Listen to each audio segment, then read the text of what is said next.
स्वागत है आप सभी का। आपके साथ मैं हूं अपर्णा। मौसम वक्त हो गया है उत्तराखंड की खबरों का। चारधाम देवस्थानम एक्ट उत्तराखंड हाईकोर्ट में सुनवाई पूरी हो चुकी है। सभी पक्षकारों ने कोर्ट में जवाब दाखिल किया, जिसके बाद हाईकोर्ट ने अपना फैसला सुरक्षित रख लिया है। अब हाईकोर्ट की चीफ जस्टिस की बेंच कभी भी इस पर अपना फैसला सुना सकती है।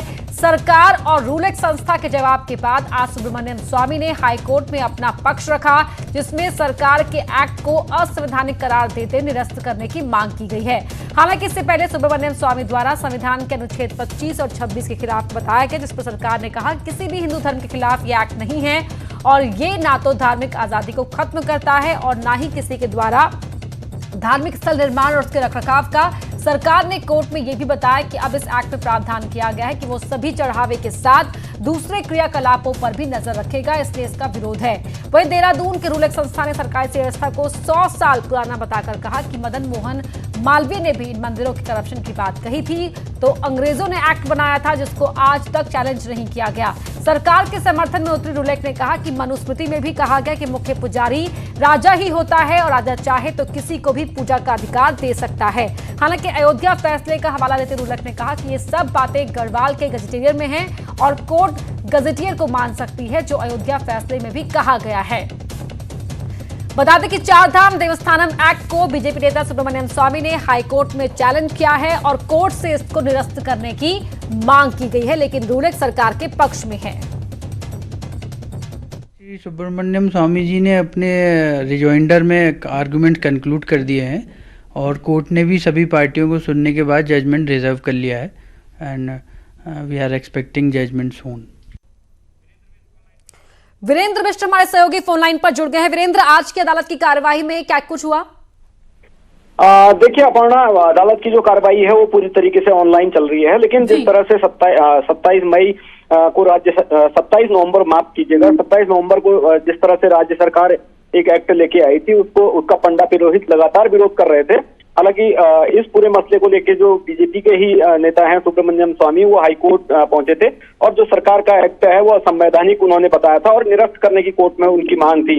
लेकिन जिस तरह से लगातार इस पर मैराथन सुनवाई हुई है और day to day hearing high court ने की है, तो इस दौरान चाहे सुब्रमण्यम स्वामी हो, सरकार हो, उन्होंने सभी ने अपने पक्ष रखे हैं। और जो सुब्रमण्यम स्वामी ने जब शुरुआत में अपने पक्ष रखे थे, उन्होंने साफ तौर पर यह कहा था कि जो एक्ट है वो 25 और 26 जो अनुच्छेद है उसका वायलेशन करता है। हालांकि जो सरकार ने इस पूरे मसले को लेके कोर्ट में दो टूक कहा कि जो उनका एक्ट है वो एकदम ठीक है और जो अनुच्छेद 25 और 26 है उसका कहीं भी ये वायलेशन नहीं करता, क्योंकि धार्मिक आजादी और जो धार्मिक जो मठ मंदिर हैं उनको बनाने और उनको उन पर अधिकार का जो स्वामित्व है वो मिल सकता है। लेकिन राज्य सरकार ने एक बात जो साफ तौर पर कोर्ट में कही थी कि अब जो ये एक्ट आया है इसके तहत तमाम जो मंदिर हैं इनको जोड़ा गया है और इनमें जो आय व्यय है, चाहे वो चढ़ावा है, जिस तरह से भी है, उनका सबका एक डिटेल रखा जाना है। इसीलिए इस एक्ट का विरोध हो रहा है। हालांकि जो रूलक संस्था थी वो भी सरकार के बचाव में इस पूरे मामले को लेकर उतर के आई थी। उन्होंने कहा था कि जो मदन मोहन मालवीय थे, उन्होंने भी जो बद्रीनाथ मंदिर है वहां पर भ्रष्टाचार के जो करप्शन है मंदिरों में, उसके मामले उजागर किए थे।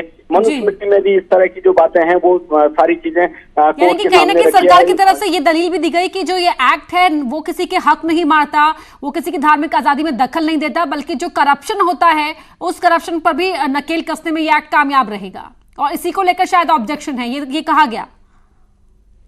बिल्कुल अपर्णा, अगर देखा जाए तो ये सारी चीजें कोर्ट में उठी हैं और शुरुआती तौर पर सुब्रमण्यम जो स्वामी ने उन्होंने 25 और 26 जो अनुच्छेद है, यानी जो धार्मिक आजादी और जो धार्मिक स्थल बनाने और उन पर अधिकार की बात करता है, इन पर सवाल उठाए थे। लेकिन राज्य सरकार ने साफ किया कोर्ट में कि इस तरह के ये जो एक्ट बना है ये किसी भी आजादी को नहीं खत्म करता, लेकिन ये जरूर है कि जो वहां पर चढ़ावा आ रहा है, ये सब कुछ है, इसको ये एक्ट के तहत नजर रखेगा, उन तमाम क्रियाकलापों पर नजर रखेगा। एक आखिरी सवाल आपसे वीरेंद्र, की कब तक फैसला आने की उम्मीद है? देखिए अपर्णा, आज पूरे मसले पर ऑनलाइन जो सुनवाई है वो पूरी हुई है, क्योंकि कोविड के चलते जो कोर्ट है वो लगातार ऑनलाइन सुनवाई कर रही है। अब आने वाले दिनों में हो सकता है कि हफ्ते भर में या 10 दिन में इस पूरे मसले पर अपना फैसला कोर्ट से आ जाएगा। जी, बहुत शुक्रिया आपका इस जानकारी के लिए वीरेंद्र। तो अगले कुछ दिनों के अंदर जल्द ही इस मामले में पूरा फैसला आने की उम्मीद है। आज हाईकोर्ट ने सभी पक्षों को सुनने के बाद अपना फैसला रिजर्व रख लिया है। ये एक बड़ा मामला उत्तराखंड के अगर लिहाज से बात की जाए, चार धाम देवस्थानम एक्ट जिसको चैलेंज किया गया था बीजेपी नेता सुब्रमण्यम स्वामी की ओर से, और कभी भी किसी भी दिन अब कोर्ट इस पर अपना फैसला सुना सकती है। सोमवार को सीएम त्रिवेंद्र सिंह रावत ने वन विभाग की ओर से आयोजित वन महोत्सव 2020 की पीपल का पौधा रोपकर औपचारिक शुरुआत की। इस मौके पर वन मंत्री हरक सिंह रावत, विधायक विनोद चमोली, प्रमुख सचिव वन आनंद वर्धन भी मौजूद थे। वन विभाग ने इस साल करीब 18,000 हेक्टेयर में 1,75,00,000 पौधे रोपने का लक्ष्य रखा है। इस साल प्लांटेशन के लिए मेडिसिनल प्लांटेशन थीम रखी गई है। इस वर्ष 2 करोड़ पौधे लगाने का लक्ष्य रखा गया है और आज वनोत्सव से इसका शुभारंभ हो चुका है। 16 जुलाई हरेला पर्व होता है और उस दिन हमने सार्वजनिक अवकाश की घोषणा की थी कि उस दिन हम पूरे राज्य में एक साथ वृक्षारोपण करेंगे, लेकिन कोविड की वजह से हमको उसमें थोड़ा तब्दीली करनी पड़ी, क्योंकि जो सामाजिक दूरी एक साथ जब वृक्षारोपण होगा तो उसमें उसकी संभावनाएं कम हो जाएंगी, एक रिस्क रहेगा, और इसलिए हमने एक दिन का लक्ष्य न रख के अब हमने कहा कि इस सीजन में हम पूरे 2 करोड़ पौधे लगाएंगे। वन विभाग भले ही प्लांटेशन के लिए वन महोत्सव मना रहा हो, लेकिन वन मंत्री हरक सिंह रावत का प्लांटेशन में उतनी दिलचस्पी नहीं है। वन मंत्री हरक सिंह रावत का कहना है कि प्लांटेशन के बजाय जंगलों को स्वतः स्फूर्त तरीके से उगने देना चाहिए। उन्होंने कहा कि जंगलों के नेचुरल मैनेजमेंट में बहुत ज्यादा दखल करना ठीक नहीं है। उन्होंने कहा कि प्लांटेशन तो महज क्षतिपूर्ति के लिए होता है। प्लांटेशन पे बहुत ज़्यादा नेचुरल जो हमारा प्लांटेशन होता है हमें तो नेचुरल प्लांटेशन पे ज़्यादा मैनेजमेंट पे ध्यान देना चाहिए। जो प्रकृति अपने आप ही पक्षी इधर से उधर बीज डाल देते हैं, उससे प्लांटेशन जो अपने आप होता है वो सही मायने में नेचुरल, जैसे कहते हैं ना प्रकृति जंगल, तो वो नेचुरल एक प्रोसेस है और उसको होना देना चाहिए। हम तो जो इंसान क्षति कर रहा है, इंसान जिन पेड़ों की क्षति कर रहा है, हम तो केवल उनकी भरपाई मात्र करते हैं। और उधम सिंह नगर से बड़ी खबर आपको बता दें, जहां इलाज न मिल पाने के चलते एक महिला ने दम तोड़ दिया था। किच्छा विधायक राजेश शुक्ला ने जिला अस्पताल में धरना दिया। आरोपी डॉक्टरों के खिलाफ विधायक ने कार्रवाई की मांग उठाई। किच्छा से लेकर हल्द्वानी तक महिला के परिजन भटकते रहे, लेकिन इलाज नहीं मिल पाया था। 4 अस्पतालों के चक्कर लगाने के बाद महिला ने दम तोड़ दिया था। सीएमओ, सीएमएस को फोन किए गए, लेकिन उनके फोन रात में स्विच ऑफ थे। तो बड़ी खबर आपको बता रहे हैं, महिला 4 अस्पतालों में भटकती रही, लेकिन महिला की तबीयत लगातार खराब होने के बावजूद भी किसी अस्पताल में उसे इलाज नहीं मिला और इलाज के अभाव ने महिला ने दम तोड़ दिया। और इसी बात पर नाराजगी को लेकर यहां विधायक राजेश शुक्ला ने जिला अस्पताल में धरना दिया है। आप तस्वीरों में देख भी सकते हैं, उनसे जब बातचीत की कोशिश की गई तो यहां विधायक डांटते फटकारते हुए भी नजर आए। इस बात को लेकर नाराजगी जाहिर की गई थी कि इस तरह महिला को इलाज की सुविधा उपलब्ध नहीं कराई गई। लेकिन ये मैसेज जाना कि प्राइवेट अस्पताल जो टाई अप है जिसका मेडिसिटी से वो भी नहीं ले रहा है, जिला अस्पताल भी नहीं ले रहा है, शिलादवाई मेडिकल कॉलेज भी नहीं ले रहा है, और इलाज के बिना मरीज मर जाए, तो ये कहीं ना कहीं संवेदनहीनता और भ्रष्टाचार की पराकाष्ठा है। और ये साजिश है हमारी सरकार के खिलाफ, हमारे मुख्यमंत्री के खिलाफ, हमारी सरकार के खिलाफ कुछ लोग साजिश में लिप्त हैं जो इस सरकार को बदनाम कराना चाहते हैं। जब आम आदमी को छोड़िए, जब विधायक के कहने के बाद ये स्थिति है, अब कल्पना करिए कि आम आदमी की स्थिति क्या होगी। यूपी के कानपुर में हुई दर्दनाक घटना से उत्तराखंड पुलिस ने सबक लेते हुए चौकसी बढ़ा दी है। DG law and order Ashok Kumar ने बताया कि कानपुर की घटना से सबक लेते हुए अलर्ट किया गया। उन्होंने कहा कि कहीं भी दबिश देने से आने से पहले टीम तैयारी करे और फिर दबिश देने जाए, वहीं जरूरत पड़े तो कमांडोज की भी मदद ली जाए।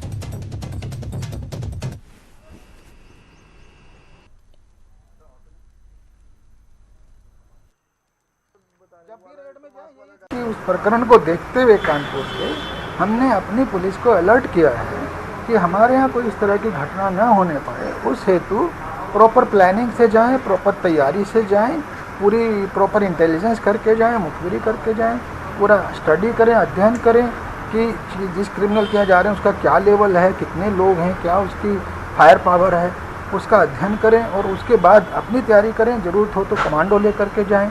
और हमने अपनी जो नॉर्मल कांस्टेबलरी है उसको भी रेगुलर फायर प्रैक्टिस कराने को बोला। लॉकडाउन के चलते पिछले 3 महीने से स्कूल बंद है, जिस वजह से स्कूलों में मेंटेनेंस नहीं होने के चलते गंदगी अटी पड़ी है। स्कूलों में लंबी लंबी घासें उगाई हैं, वहीं टॉयलेट और क्लासरूम भी गंदे पड़े हैं। इसी बीच मानसून सीजन में स्कूलों के जर्जर भवन भी हादसों की जद में आ सकते हैं। इसके लिए शिक्षा विभाग स्कूल खुलने से पहले तैयारियों का दावा कर रहा है, साथ ही सफाई के लिए अलग से बजट की भी मांग करेगा।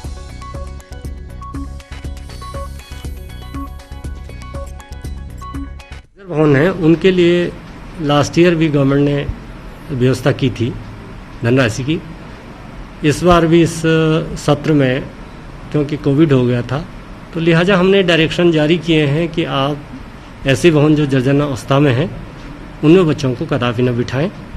यद्यपि आजकल तो स्कूल बंद हैं, लेकिन जो ही स्कूल खुलेंगे नियर बाय जहाँ भी अच्छी व्यवस्था है, पंचायत भवन है या अन्य कोई स्थान अगर अवेलेबल हो जाता है तो वहाँ पे आप बच्चों को बिठाएं। जर्जर भवनों में बिल्कुल न बिठाएं और धीरे धीरे स्टेप वाइज हम इन जर्जर भवनों के लिए पैसे की व्यवस्था भी। हरिद्वार के वाहन कारोबारियों ने उत्तराखंड सरकार के कैबिनेट मंत्री डॉक्टर हरक सिंह रावत को 3 सूत्रीय मांगों से संबंधित ज्ञापन सौंपा। हरक सिंह रावत हरिद्वार से देहरादून जा रहे थे। चंडीघाट पर सौंपे ज्ञापन के माध्यम से ट्रैवल कारोबारियों ने अपनी 3 मांगों को दोहराया। उनका कहना है कि लॉकडाउन से टैक्सी, मैक्सी, ट्रांसपोर्टर, परिवहन व्यवसायी आर्थिक रूप से परेशानियों का सामना कर रहे हैं। इसलिए उनकी मांग है कि सरकार की ओर से समस्त टैक्सी, मैक्सी परिवहन स्वामियों का 2 साल का टैक्स माफ किया जाए। साथ ही ड्राइवरों के खातों में 10-10 हजार रुपए की अनुदान राशि भी दी जाए। मैक्सी टैक्सी के जितने भी हमारे वाहन स्वामी और चालक हैं उनको अनुदान दिया जाना चाहिए, जिसमें हमने माननीय मंत्री जी को जो ज्ञापन दिया है उसमें हमने 2 साल का टैक्स माफ किया जाना चाहिए। और जो हमारे चालक हैं उनके खातों में अनुदान राशि दी जानी चाहिए। महीने के लॉकडाउन के समय में टैक्सी और तमाम जो बिल्कुल नहीं चल पाए और उसके कारण उनके सामने जो समस्या है उसको लेकर जो ज्ञापन दिया गया, हम इस पर सरकार में सहानुभूतिपूर्वक इस पर विचार करेंगे। 2021 में आयोजित होने वाले कुंभ मेले के लिए हरिद्वार के ऋषिकुल आयुर्वेदिक महाविद्यालय में स्वास्थ्य विभाग का दफ्तर बनाया गया है। आज Haridwar CMO doctor SK Jha और स्वास्थ्य अधिकारी कुंभ डॉक्टर अर्जुन सिंह सेंगर ने पूरे विधि विधान के साथ इस दफ्तर का उद्घाटन किया। इस दौरान सीएमओ डॉक्टर एसके झा ने कहा कि कुंभ मेले के लिए कोरोना एक बड़ी चुनौती है, लेकिन स्वास्थ्य विभाग और कुंभ मेला प्रशासन मिलजुल कर यहाँ आने वाले श्रद्धालुओं को बेहतर स्वास्थ्य सेवाएं देगा। मौजूदा समय में 12 वेंटिलेटर आ चुके हैं। ऑक्सीजन के लिए ऑक्सीजन प्लांट भी हरिद्वार में लगाया जा रहा है। चल रहा है अभी, तो उसके बारे में भी कोविड को कैसे दूरी मेंटेन करें, साफ सफाई रखें, मास्क का है, बाकी चीज का है, वो सबको देखें, तो हर चीज का कोऑर्डिनेशन होगा। हमने मेला अस्पताल के लिए भी काफ़ी अभी हमारे 12 वेंटिलेटर आ चुके हैं और वो वेंटिलेटर आईसीयू के लिए भी लगेंगे। ऑक्सीजन का भी काफ़ी बेटर ही हो रहा है। देखिए, कुंभ मेला में जैसे आप जानते हैं भीड़ भाड़ वाला एक हम लोग एक्सपेक्ट करते हैं कि 10 से 12 करोड़ की एक भीड़ आने की उम्मीद थी, लेकिन कोविड आने के बाद परिस्थितियाँ काफ़ी बदली हैं और अभी उम्मीद करते हैं कि कुंभ मेला होता है और निश्चित रूप से सरकार जैसा हमारी कह रही है कि कुंभ मेला हमको कराना है, तो एक चुनौतीपूर्ण कार्य है और उस चुनौती के लिए हमारा स्वास्थ्य विभाग पूरी तरह से तैयार है। अगली बड़ी खबर हल्द्वानी से आपको बता दें, जहां एक लाश मिली है। गन्ना सेंटर के पास एक महिला की लाश मिली है जो पूरी तरह से सड़ी गली हालत में है। पुलिस के मुताबिक 10 से 15 दिन पुराना ये शव है। महिला कौन थी, कहां की रहने वाली थी, शिनाख्त करने में पुलिस अब जुट गई है। तो करीब 10 से 15 दिन पुराना ये शव है और पूरी तरह इसकी जो हालत है वो खराब हो चुकी है। सड़ी गली हालत में है ये शव। महिला की शिनाख्त कर रही है पुलिस। प्रदेश भर में पेट्रोल डीजल के बढ़ते हुए दामों को लेकर कांग्रेस ने प्रदर्शन किया। उत्तराखंड कांग्रेस के अध्यक्ष प्रीतम सिंह की अगुवाई में देहरादून के पेट्रोल पंप पर कांग्रेसियों ने महंगाई का मुद्दा उठाते हुए विरोध जताया और डीजल पेट्रोल के रेट को लेकर कांग्रेस ने बीजेपी सरकार के काम करने के तरीके पर सवाल उठाए। साथ ही उत्तराखंड सरकार में मंत्री अधिकारियों में तालमेल के अभाव को बताते हुए उसे हर मोर्चे पर फेल बताया।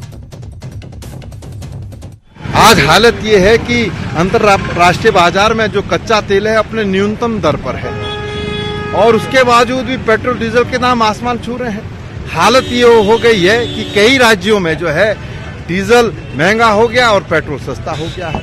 ये हालत है, ये स्थिति है, तो स्वाभाविक बात है कांग्रेस के लोग जो है जनहित से जुड़े हुए मुद्दों को सड़क पर उठाने का काम करें। और आज हम अपना विरोध प्रदर्शन कर रहे हैं और आगे भी हमारा ये संघर्ष जारी रहेगा।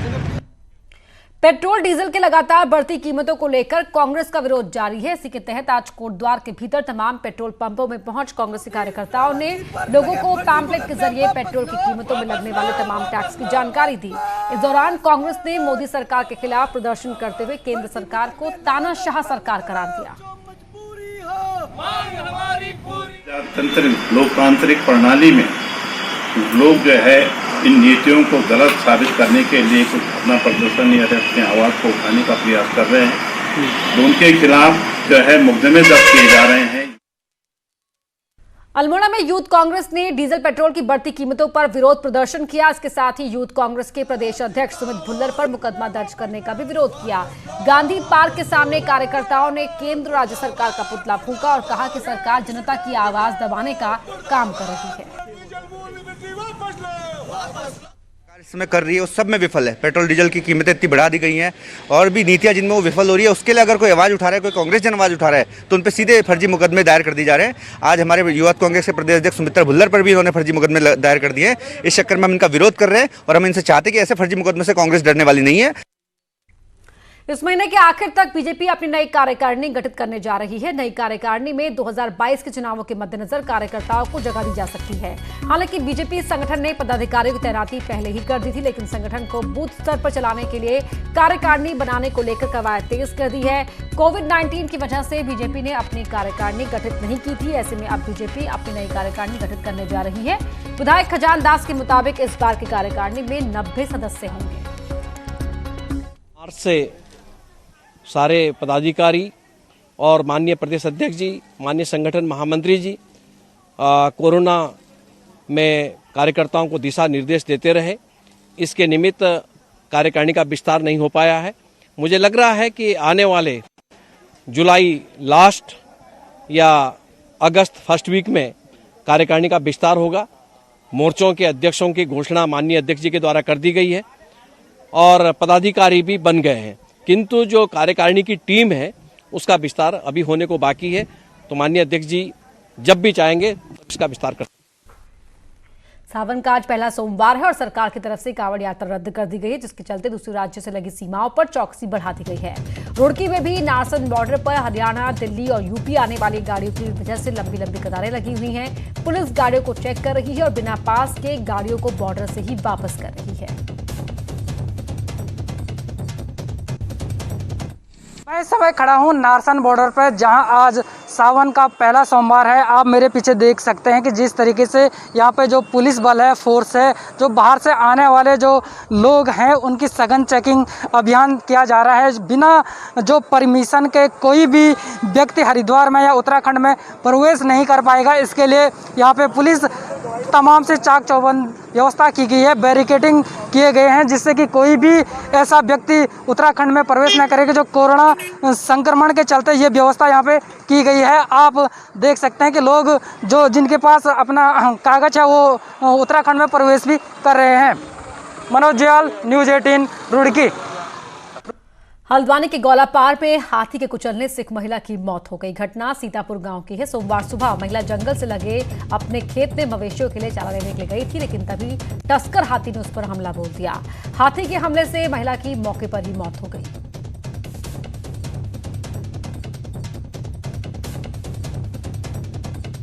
बाहर को आई, मम्मी बाहर आई, हम अंदर ही थे, चिल्लाया बहुत जोर से। हकाने में हुआ, उसने लपेट के सीधे फेंक दिया, सूंड से पटक के। सूंड से फिर दोबारा आया, दोबारा फिर नहीं, तब तक हल्ला हो गया था। वहीं कॉर्बेट टाइगर रिजर्व के पास राष्ट्रीय राजमार्ग 309 का एक वीडियो तेजी से वायरल हो रहा है। इस वीडियो में कुछ युवक हाथी को पत्थर मारते हुए दिखाई दे रहे हैं।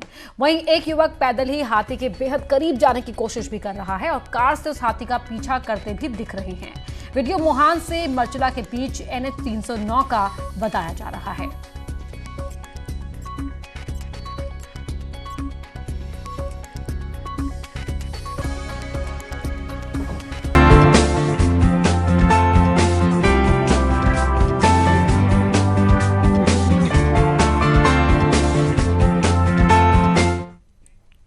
और अब बात करते हैं सावन के पहले सोमवार की। काशीपुर में सावन के पहले सोमवार पर कोरोना के डर पर आस्था भारी पड़ी। यहां भीमशंकर, मोटेश्वर महादेव समेत नगर के अलग अलग शिवालयों पर भक्तों का भारी तांता देखने को मिला। आज से सावन के महीने की शुरुआत होते ही सावन के पहले सोमवार पर भक्तों की आस्था कोरोना पर भारी नजर आई और भक्त पूजा अर्चना करने के लिए शिवालय पहुंचे।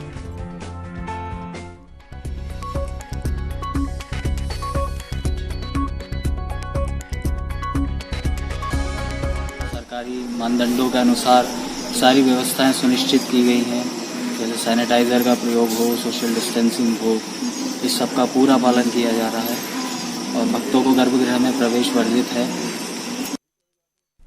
आज तिब्बती समुदाय दलाई लामा का जन्मदिन मना रहा है। नैनीताल में दलाई लामा की लंबी उम्र और विश्व शांति की कामना की गई। इस दौरान तिब्बती समुदाय ने मठ में पूजा की और दलाई लामा को स्वस्थ रखने की कामना की।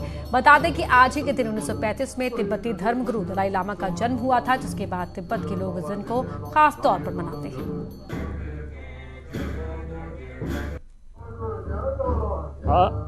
आज जो है यहाँ का जो प्रोग्राम है 8 बजे से प्रोग्राम शुरू है। दलाई लामा जी की 85th बर्थडे सेलिब्रेशन के लिए उनको लंबी उम्र के लिए अभी पूजा अभी अंदर प्रोग्रेस है और विश्व शांति के लिए। इस बुलेटिन में इतना ही। खबरें जारी हैं।